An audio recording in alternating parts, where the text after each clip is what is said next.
मेरा track record ऐसा नहीं है कि जनता से मैं वोट लूं और घर जाके सोऊं ना।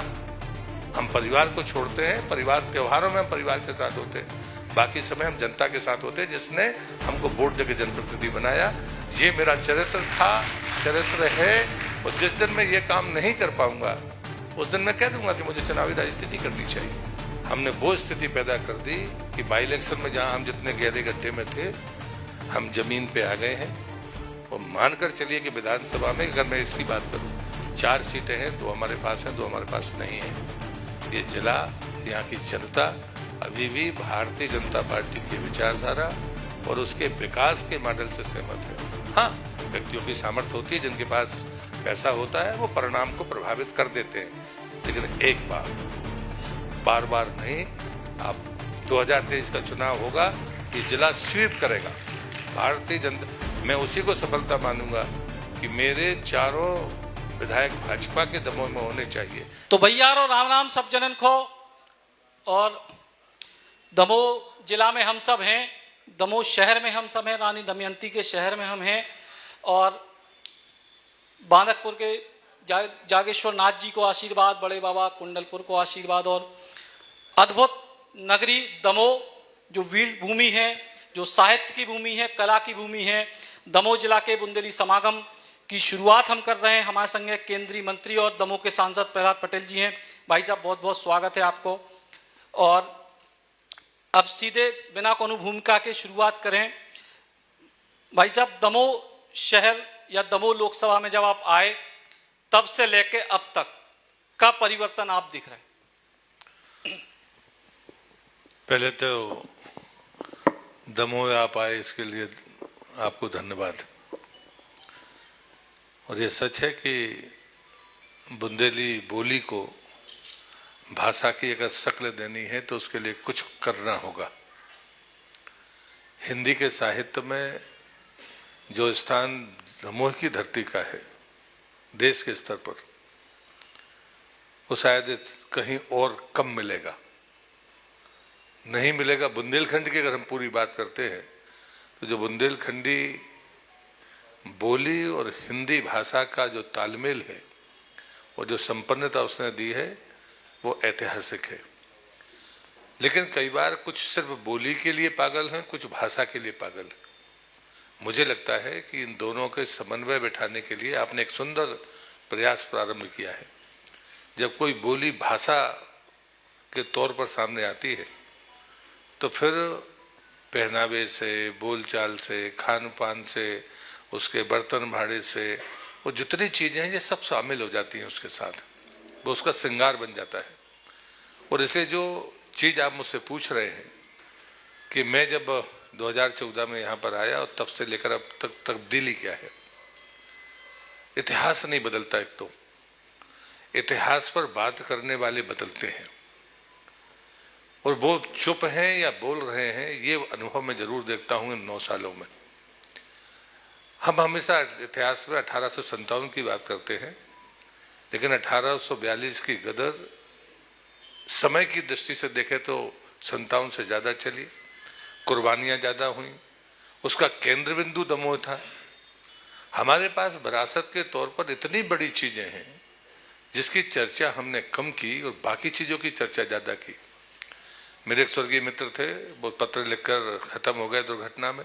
वो पत्र मुझे 8-9 महीने बाद मिला था, और उसमें जो बातें लिखी थी उसमें एक बात इससे संबंधित भी थी कि हम जब कभी इन चीज़ों को भुला देते हैं तो ये चीज़ें कभी हमें फिर दोबारा वो गरिमा प्रदान नहीं करती।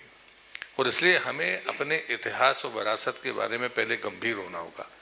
जब आप इतिहास और विरासत की बात करोगे तो आपकी बोली और भाषा दोनों को मान मिलेगा। और यदि हमने उसमें कहीं कटौती की है, हमने सिर्फ खाली पैसों का हिसाब किताब दुनिया को बताया, तो ना तो ये हमारी सांस्कृतिक विरासत है और ना तो इस बुंदेलखंड की धरती का पानी वो कहता है। अगर हम राष्ट्रभक्ति भी अगर हमें सीखनी है, जन्मभूमि के प्रति प्रेम सीखना है, तो हम रामायण का उल्लेख करें, हम गौरवान्वित होते हैं। लेकिन हम अपने किन्हीं कवियों का भी करें जो कहते थे कि साहब हम मर जाएं, चाहे बिल्कुल बीच गंगा के बीच में मर जाएं, तो भी हमें ला के भैया जखौरी में जलाइए ताकि हमारे परिजन और हमारे चेटका पर से खोंदत हुए चले जाएं। ये कहने वाले लोग हैं।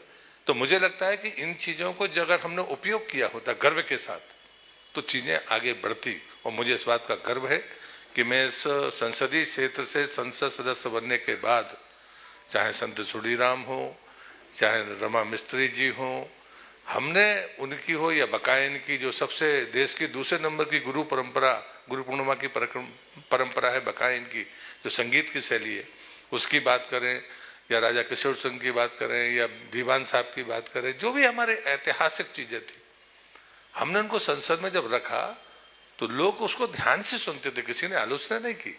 और इसलिए मुझे लगता है कि हम अपनी पुरखों की उस विरासत पर गर्व करें। मतलब आप पिठूर के बाद दूसरी जो ऐसी जगह है दमोह, जहाँ पर अंग्रेज 2 बार हारे, लेकिन हमने इसकी अगर चर्चा नहीं की है तो हम कौम को देना क्या चाहते हैं, हम आने वाली पीढ़ी को विरासत में क्या देना चाहते हैं।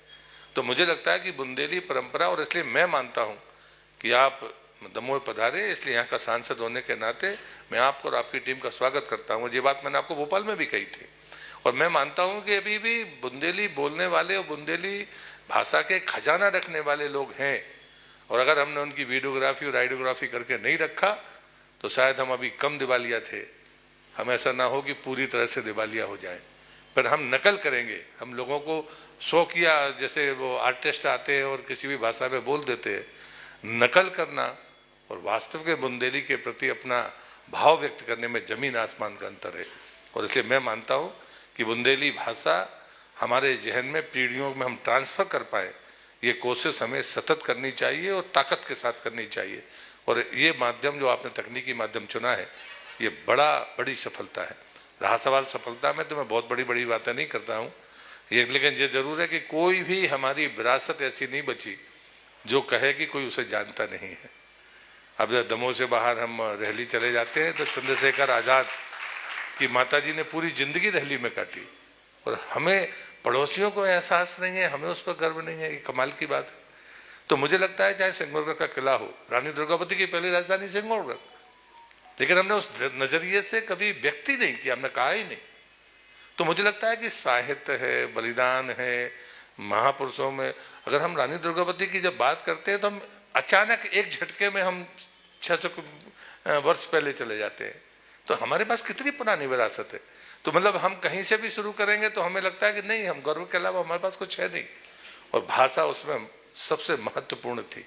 भाषा का जो भाव होता है वो ताकतवर होता है। लेकिन बुंदेलखंड को हमेशा कहा जाता था ये तो पलायन की बस्ती है, वो है, क्षेत्र है, भूखे नंगे लोग हैं। मैं जिस दिन सांसद बना था, पत्रकार मित्र बैठे हैं, मैंने ये बात कही थी कि अपने आप को ऐसा लज्जित बताने से बेहतर है कि हम गर्व की अनुभूति करें। कोई वजह नहीं है कि हम यहाँ पर भूखे नंगे लोग हैं, हम पुरुषार्थी लोग हैं। साधन मिनरल हमारे पास है, पानी के प्रबंधन हमारे पास था, शताब्दियों से पानी कम गिरता था, उसके बाद भी कोई प्यासा नहीं रहता था, न मवेशी प्यासा रहा न आदमी प्यासा रहा। लेकिन हाँ, मैं मोदी जी को धन्यवाद दूंगा कि जब जल जीवन मिशन शुरू हुआ था तो दमोह में 17% कुल पाइपलाइन के द्वारा पानी था। और आज हम गर्व करते हैं कि शायद 1 महीने या 1.5 महीने के बाद हम लगभग 68% परिवारों तक पानी पहुंचाने में सफल होंगे। और इसलिए मुझे लगता है कि चीज़ें जरूरी हैं, लेकिन संयम जरूरी है। बुंदेलखंड के लोगों को पानी की बहुत कीमत पता थी। वो पानीदार तो थे ही, लेकिन उनको पानी की भी कीमत पता थी। ये दोनों बातों के बीच समन्वय हमारे आने वाली पीढ़ी बनाए। मुझे लगता है ये हमारी भाषा इस बात के लिए बेहतर ढंग से कह पाएगी। और पानी की जो बात है तो महाकवि अवधेश की पंक्तियां हैं कि बुंदेलों की सुनो कहानी बुंदेलन की वाणी में, और पानी दारते को पानी आगे तक पानी में। तो जब बुंदेलखंड की खूबसूरती है, जब बुंदेलखंड की जो तासीर है कि हम भले ही जो बात कही जात कि हम भूखे हैं, हम कमजोर हैं, लेकिन एक बात बुंदेलखंड की जरूर रही कि भूखे रहे लेकिन झुके नहीं, चाहे अंग्रेजन के सामने चाहे मुगलन के सामने। जब बुंदेलखंड की बात है तो भाई साहब जो आपने कही कि जी तरीके की जो विरासतें हैं, और आपको जो लोकसभा क्षेत्र 3 जिलों में लगत है, तो इको आगे बढ़ावे को का विचार है कि जब आपने पहचान कर ली कछु अच्छे कार्यक्रम भी भय, लेकिन अब जो विरासतें और तेजी से आगे जाए एक विकास के तौर पे, पर्यटन के तौर पे, ई के लाने की प्रकार से काम शुरू। मुझे लगता है कि एक तो जब चर्चा हुई तो लोगों ने उस तरफ आना शुरू हुआ। दूसरी बात होती है कि कनेक्टिविटी। एक समय हमारे पास में सड़कें अच्छी नहीं थी, रेल ऑलरेडी थी यहाँ पर लेकिन सड़कें अच्छी नहीं थी। लेकिन जैसे ही जब मैं ओरछा गया था उसी दिन मेरे मन में संकल्प आया था, यदि जबलपुर से सीधे ओरछा जुड़े और फिर उसके बाद आदमी झांसी जाए तो दिल्ली जाने वाला, आगरा जाने वाला, मथुरा जाने वाला या बाकी कहीं भी जाने वाला, वो जाएगा तो राम राजा सरकार को पहले प्रणाम करेगा, उसके बाद अपनी यात्रा करेगा। तो मुझे लगता है कि ये बात मैं सोचता था, लेकिन मुझे गर्व है। और बाद में जब मैंने एक दिन में मानचित्र देख रहा था, नितिन जी मेरे नेता भी हैं, मित्र भी हैं, तो देखा कि साहब सारे जिले एनएच से जुड़े हैं लेकिन एक ही जिला है दमोह जो एनएच से नहीं जुड़ा। तो मैंने उनसे कहा है, उस दिन तो कुछ नहीं बोला, मैं बाद में ऐसे ही मजाक में बोला कि यदि कोई आपसे पूछेगा कि आपका दोस्त कौन, तो आप कहोगे प्रहलाद पटेल है। और हमने कहा एक जिला मध्य प्रदेश में जो एनएच से नहीं जुड़ा, और मैंने कहा वह भाग्य से या दुर्भाग्य से मैं वहाँ का सांसद हूँ। तो फिर यार आपने कभी बताया नहीं, तो हमने कहा अभी हमने ऐसे देखा नहीं, जब हमने देखा तब हमको समझ में आया, तो वो कलंक भी मिट गया। और अब जबलपुर से क्या अमरकंटक से ओरछा तक एक सीधा मार्ग हो जाएगा और वो रास्ता दमोह से होकर जाएगा। और उनमें अच्छी बात यह है कि नितिन जी का एक अलग तरीका है। नॉर्थ साउथ कॉरिडोर आप अच्छी तरह से जानते हैं कि उसमें कुछ स्थान थे जो मेरी कॉन्स्टिट्यूंसी के थे, और जहाँ महाराजपुर है, गौरझामर है या देवरी है, तो बाईपास पे क्रॉसिंग के समय बहुत एक्सीडेंट हो रहे थे। तो मैंने उनको कहा कि साहब ये तो डीपीआर का डिफेक्ट है, या तो वहाँ अंडरपास होना था या फिर ओवरब्रिज होना था। एक लगभग लाखों की आबादी रोड के उस पार है, केसली और टड़ा केसली तक गांव है इतने सारे, बाजार का केंद्र उनका गौरझामर है, तो आना तो रुकेगा नहीं, तो ये दुर्घटनाएं होती रहेंगी। नितिन जी प्रैक्टिकल आदमी है, उनने पूरे कॉरिडोर का, मैंने उनको कहा था कि आप झांसी के उधर से 2-3 जगह जर्क लगते थे, आप स्पीड से आते थे तो अचानक गाड़ी उठ सकती थी। तो मैं चूंकि बाई रोड चलता हूँ तो मैं नोट डाउन करता था, तो मैंने उनको बताया कि ये से लेकर और मैं सिवनी तक जाता हूँ और ये हमारा आमतौर पर चलने का रास्ता है। मैं उनको धन्यवाद दूंगा आपके माध्यम से कि उनने सिर्फ, मैंने तो कहे थे 5, उनने 21 स्थान चिन्हित किए टेक्निकली जहाँ एक्सीडेंट होते थे, जहाँ पर जर्क लगते थे, और एक साथ उन्होंने फैसला किया कि सब पे अंडरपास है तो अंडरपास या ओवरब्रिज है तो ओवरब्रिज बनेगा, ताकि ये स्थायी समस्या खत्म होनी चाहिए। अभी इस रोड की घोषणा हुई तो वैसे नहीं तो हम चिट्ठी लिखते और मांग करते, अब ये जमाना मोदी सरकार में है नहीं। अब उन्होंने सीधे कह दिया कि साहब गुहारा में भी बाईपास बनेगा, दलपतपुर में भी बाईपास बनेगा, बड़ा गांव में, यानी जितने कस्बाई जगह पड़ेंगे, यहाँ हमारा अभाना, नौटा, आपका जबेरा, संग्रामपुर, मतलब जो जो मार्केट के एरिया या थोड़ी या बढ़ती आबादी है वहाँ ऑटोमेटिक बाईपास बन जाएंगे। तो मुझे लगता है कि आपने मांगा सिर्फ सड़क, लेकिन आपको उसके साथ क्या क्या चीज़ें मिली। उन्होंने कहा कि ओरछा में तो कहीं मुझे बाथरूम दिखता नहीं, उन्होंने सीधे कहा एनएचआई के अधिकारियों को कि आप यहाँ पर अलग से ये बनाइए ताकि लोगों को असुविधा ना हो, और ये खर्चा ना राज्य सरकार देगी ना ओरछा का ट्रस्ट देगा, ये एनएचआई करेगी। तो ये अब डेवलपमेंट का मतलब है कि हम आने वाली पीढ़ी और ज़रूरतों के आधार पर चीज़ों को इंक्लूड करके चीज़ों को पूरा करें। इस गति के लिए भी मुझे लगता है कि मोदी सरकार के नेतृत्व में जो काम हो रहा है, तो चाहे पानी हो, चाहे आपका बिजली हो, चाहे आपकी सड़क हो, स्वास्थ्य सुविधाएं हो, चाहे प्रधानमंत्री आवास हो, स्वच्छता के लिए शौचालय हो। अब हर घर पे पानी आएगा तो उसके बाद में एक आदमी को 55 लीटर पानी मिल रहा है, 5 आदमी घर में तो 350 लीटर, तो 300 लीटर पता चला 200-250 लीटर उसने 24 घंटे में ग्रे वाटर बनाकर वो फेंकेगा। तो ये गंदा पानी कहाँ पर जाएगा, और पानी तो उतना ही है आपके पास। और मुझे लगता है कि ये भी एक नया अनुभव है कि सतधरु से लगभग 1200 गाँव को पानी सिर्फ एक उस डैम से। प्रधानमंत्री का विजन कमाल का है, वो कहते हैं कि पानी बरसात का इकट्ठा करो, पहले पानी पहुंचे और शुद्ध पानी पहुंचे। अभी आप सिंगौरगढ़ जाएंगे तो 88 मीटर पानी लिफ्ट करके सिंगौरगढ़ में, और फिर वो तेंदुखेड़ा के पहाड़ पे पहुंचाया है, और ग्रेविटी से पानी पहुंच रहा है। अभी तो लोगों को पता ही नहीं है कि साहब 88 मीटर पानी लिफ्ट करके पूरे तेंदुखेड़ा के पठार को पानी दिया गया है। तो इसी जिले में टेक्नोलॉजी का ये उपयोग है, तो देश में तो खैर और भी एक्स्ट्रा ऑर्डिनरी प्रयोग हुए। एक सवाल चूंकि भोपाल में हमने आपसे नहीं पूछा तो दमोह में हम पूछ रहे हैं कि एक सांसद के तौर पे वर्किंग कैसी हो। प्रहलाद पटेल जी कई बार लोगन को जो लगत कि आज थोड़े से अलग हैं, बेकत के भैया हम जब कोई सहयोग मांगवे या कोई के अस्पताल चिकित्सा तो विगत के हम उस व्यवस्था को बेहतर बनावे में भरोसा रखत, हम बहुत ज़्यादा दिखावे में भरोसा नहीं रखत। और सांसद के जो वर्किंग है वो एक अलग किस्म की है। या एक सवाल आपसे नहीं, अलग किस्म से दो प्रकार की बातें। अभी मैं प्रधानमंत्री का परीक्षा पर चर्चा सुन के आ रहा हूँ। हमें दबाव में नहीं आना चाहिए। कोई अच्छा काम कर रहा है तो ये मेरा विवेक कहता है कि आप अच्छा काम कर रहे हैं तो फिर मुझे आपके साथ खड़ा होना चाहिए, भले आप मेरे आलोचक हों या मेरी गलती देखते हो। आप बुंदेली के लिए काम कर रहे हैं इसलिए मैं आपको सल्यूट करता, तो मैंने उधर भी कहा था, अभी फिर कह रहा हूँ।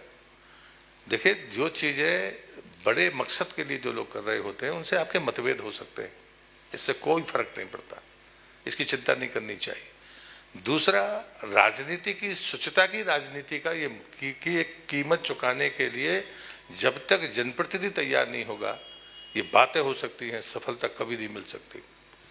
जब कभी आप व्यक्तिगत चीज़ों के लाभ के लिए लोगों के सामने जाते हो कि लोग जिसकी हम मदद करेंगे वो हमारा पीछे चलेगा, अगर आप उसके दर्द के आधार पर हजारों लोगों को बिना मांगे दे दो जो प्रधानमंत्री कर रहे हैं, तो वो अच्छा है या एक आदमी की मदद करना वो अच्छा। और मैं दावे से कहता हूं कोई अपने जेब का पैसा नहीं देता, बुरा मत मान, मतलब मैं इसको मैं इसका आलोचक था, आलोचक हूं और आलोचक रहूंगा। आप व्यक्तिगत मदद देकर अपने पिछलग्गू बनाना चाहते, आप उसकी समस्या का समाधान करना नहीं चाहते। मैंने कभी किसी को मना नहीं किया। कोई आदमी एम्स आता है तो मैं उसको अपने घर में रोकता हूँ, लेकिन उसको होटल में रोकने की औकात मेरी नहीं है, ये कहने में कोई संकोच मुझे नहीं है। वो मेरे घर में रुकेगा तो मेरा खाना खाएगा, मेरे घर में रुकेगा वापस आ जाएगा। तो मदद करने में मैं मना नहीं करता, लेकिन मदद के तरीके पर मेरा मतभेद है। मैं उसकी खिलाफत करता था और करता रहूंगा।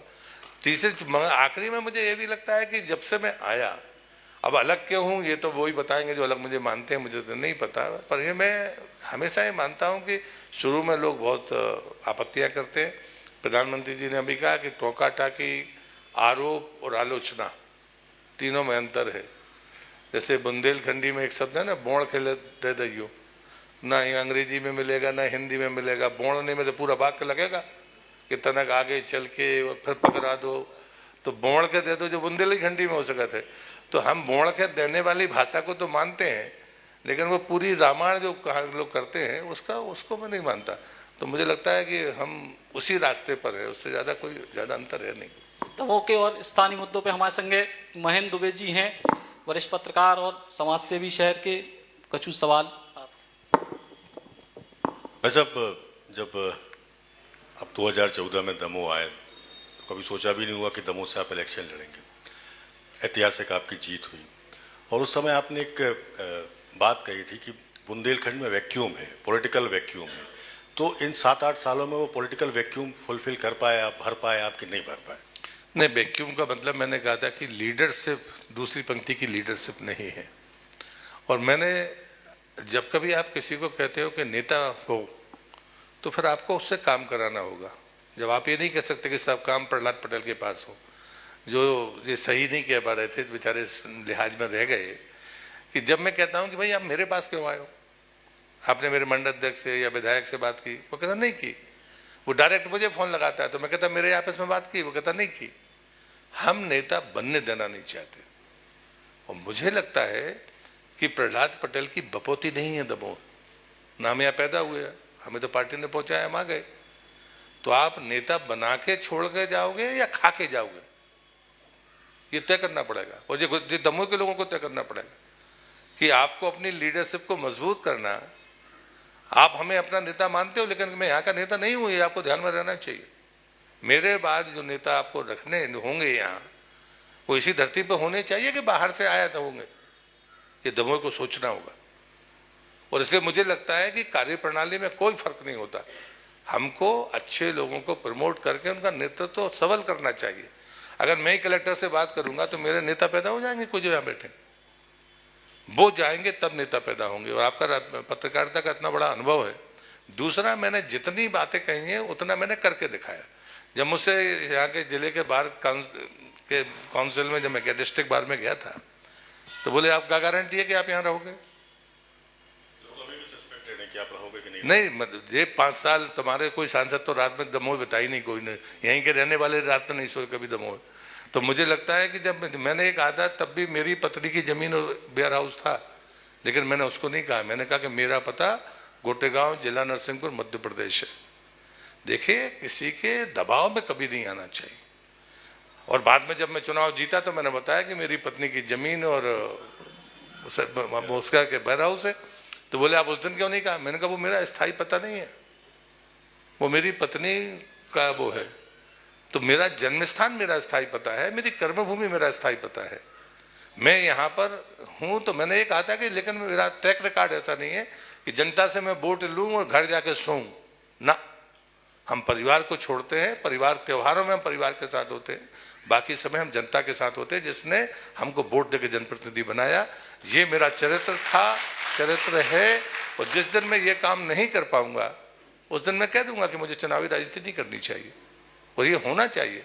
आप जिस जनता को जिस भरोसे के साथ में वोट मांगते हो, हाँ, कोई ये नहीं कह सकता कि मैंने कभी चुनाव के समय किसी को आश्वासन दिया कि मैं ये कर दूंगा, आप मुझे वोट दे दो। आप एक उदाहरण बता दो, मैं राजनीति छोड़ दूंगा। तो मुझे लगता है कि ये इसलिए नहीं कि मैं किसी को चैलेंज कर रहा हूं, इसलिए कि आप झूठ मत बोलिए।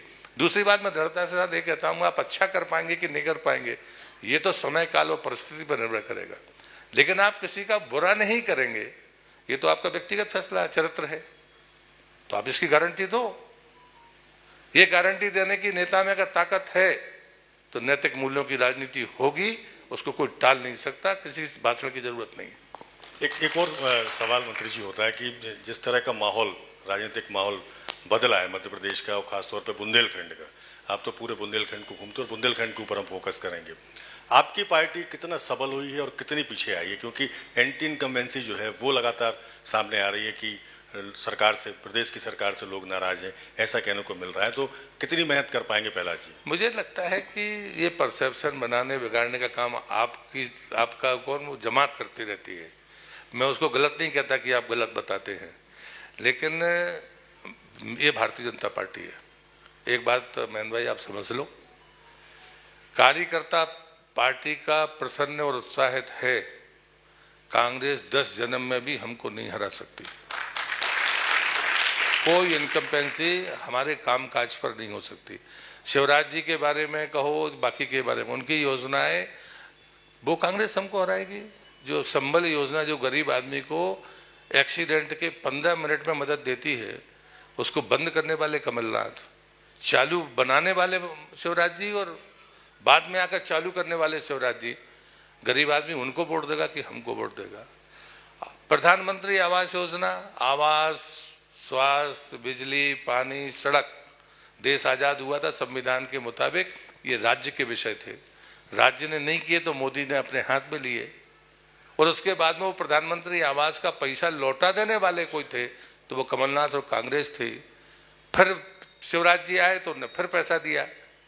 गरीब आदमी उनको वोट देगा कि हमको वोट देगा? जल जीवन मिशन बुंदेलखंड सिर्फ पानी के नाम पे आप ही लोग स्टोरी दिखाते थे। अभी 2 साल पहले आपने कुएं की स्टोरी बताई थी। यहाँ स्रोत नहीं है पानी के।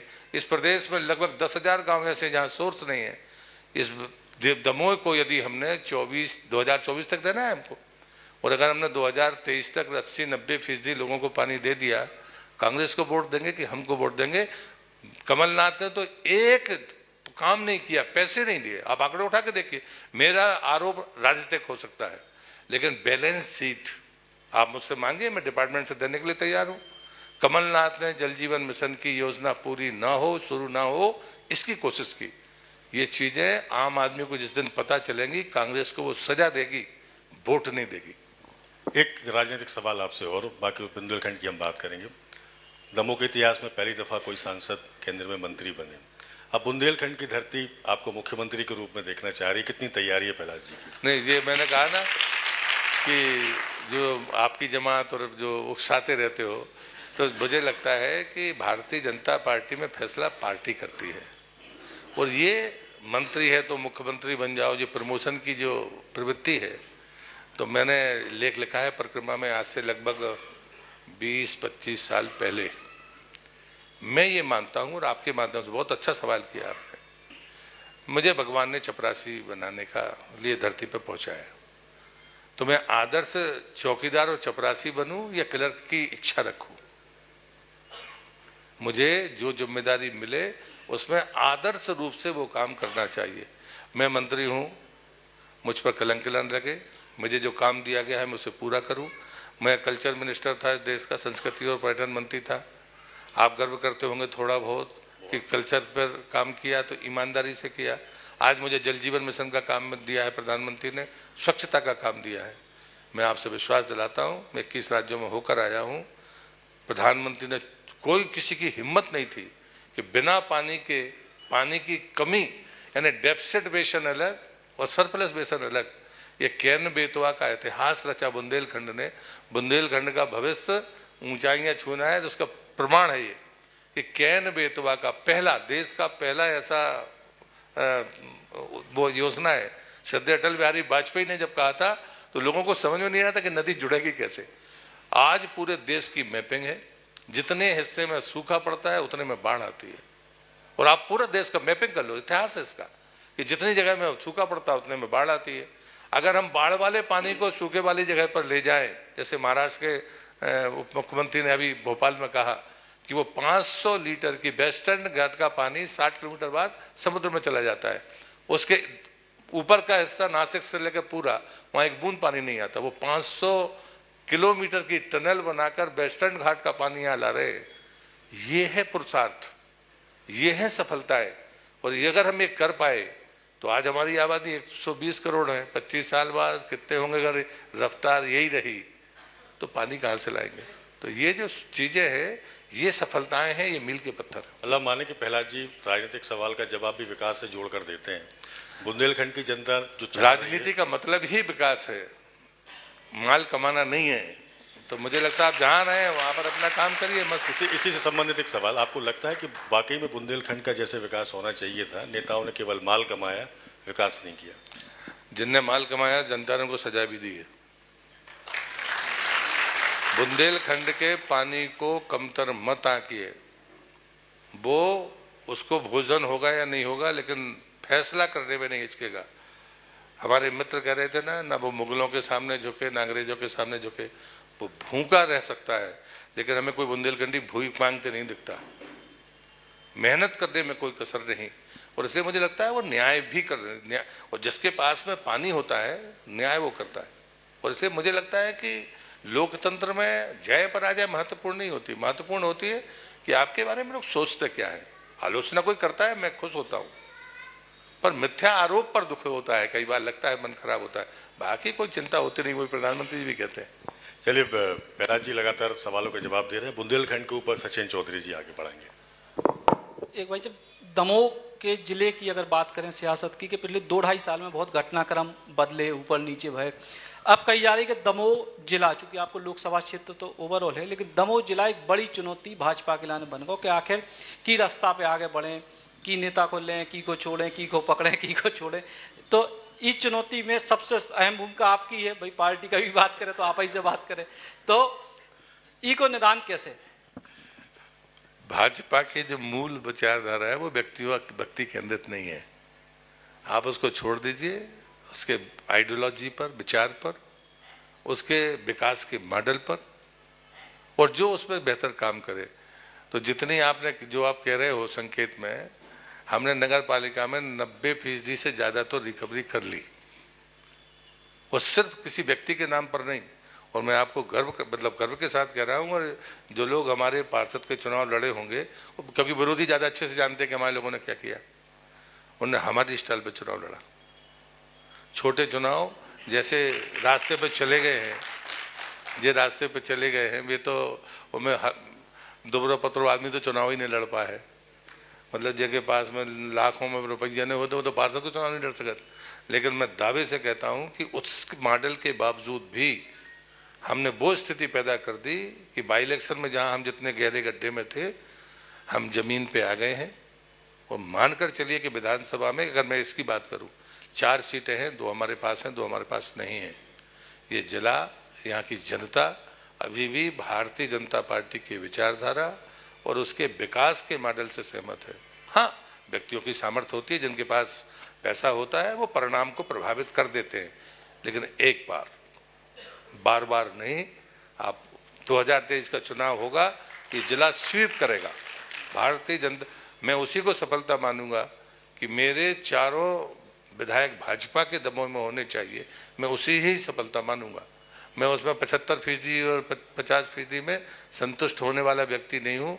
एक कार्यकर्ता होने के नाते मैं कह सकता हूँ, हम उन कार्यकर्ताओं में से हैं जो देश में उन सीटों पर जाकर काम कर रहे हैं जो भाजपा कभी लड़ी नहीं और जीती नहीं। और सचिन भाई, मैं आपको कहता हूँ कि मैं 4 सीटों के नाम दूंगा आपको, और जब 2024 के परिणाम आएंगे तो वहाँ भाजपा का सांसद होगा जहाँ हम कभी लड़े नहीं और जीते नहीं। ये बात मानकर चलिए। तो चारों सीटें तो आप क्लीन स्वीप कर रहे हैं, लेकिन पथरिया विधायक तो आपके जिंदाबाद के नारे लगवा रही मंच से, तो फिर कैसे काम चले? तो इसमें आपको आपत्ति क्यों होना चाहिए? नहीं नहीं, लेकिन मतलब फिर अब वे भी तो यही के लाइन नारे लगवा रही ना कहूँ सांसद जी सपोर्ट करें। मुझे लगता है कि मेरे जीवन में जितना भी लोगों ने देखा, भारतीय जनता पार्टी का चिन्ह, और मध्य प्रदेश में समझौते की कोई समझौता तोड़ने वाले हम ही, 89 में उस समझौते के खिलाफ लड़कर ये साबित करने वाले कि मध्य प्रदेश में हमें किसी बैसाखी की जरूरत नहीं। इसलिए भारतीय जनता पार्टी लड़ेगी और भारतीय जनता पार्टी ही जीतेगी।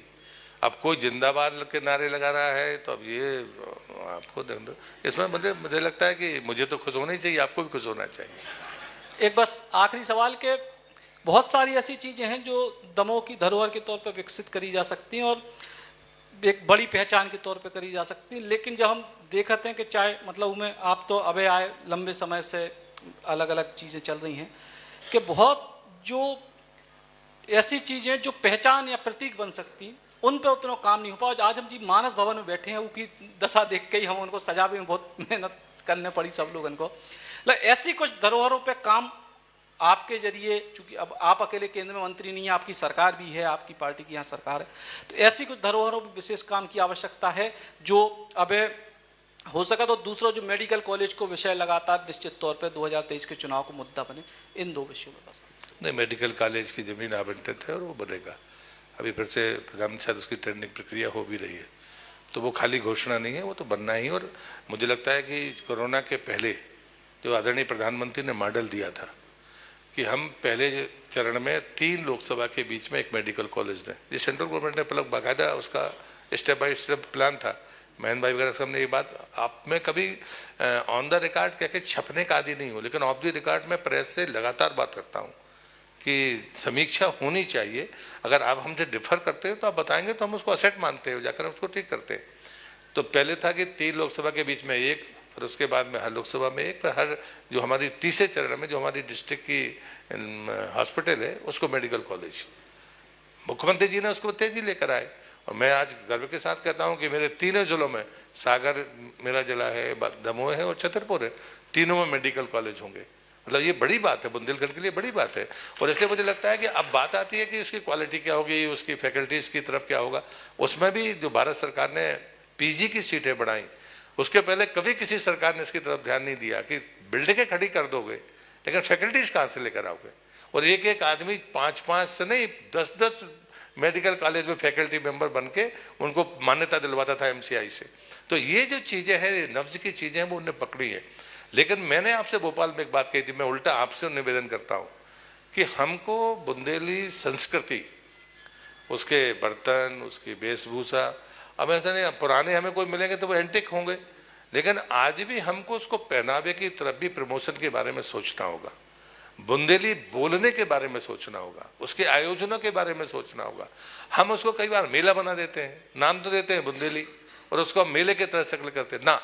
फिर आप तय करो कि साहब हम या तो सिखाएंगे या आप क्विज होगा तो बुंदेली में होगा या बाकी चीज़ें होंगी, हम मदद करने के लिए तैयार है। और मैं मानता हूँ जब मैं संस्कृति मंत्री था तब मैंने किसी को, और इसलिए मैं तो आपको बहुत जानता नहीं था, लेकिन मैंने आपको आपके मिलने के पहले मैंने आपकी तारीफ की थी।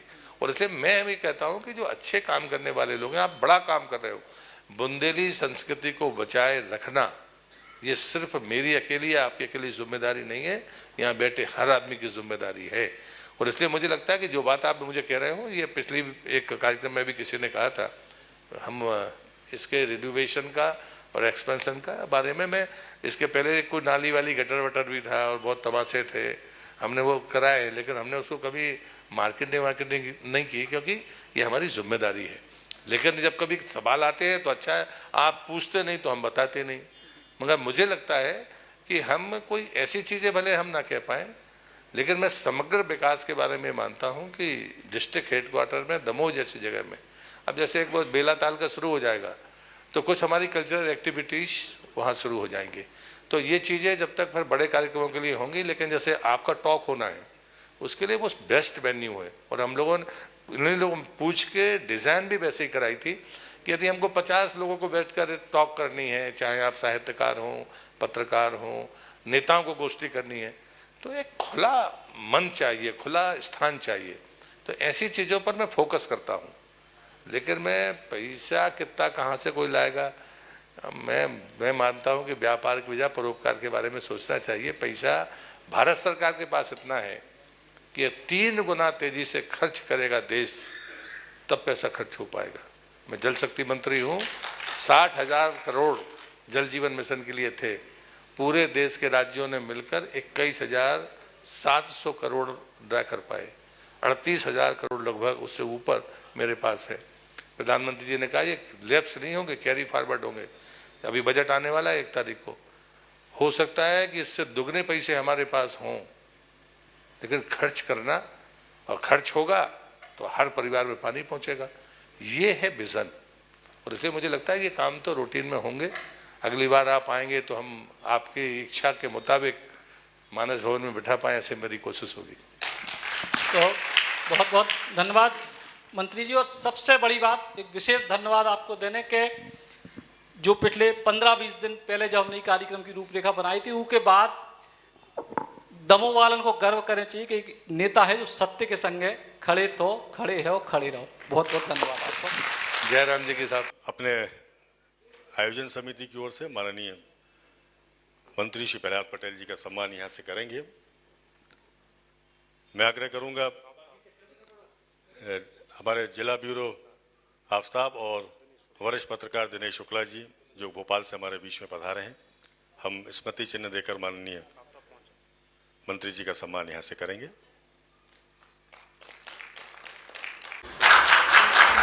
हाँ, ब्यूटीफुल लाइफ सचिन गुप्ता जी की रचना है, और जिंदगी जीने आए हैं काटने नहीं। सर्वोत्तम निर्माण के लिए माइसन सीमेंट।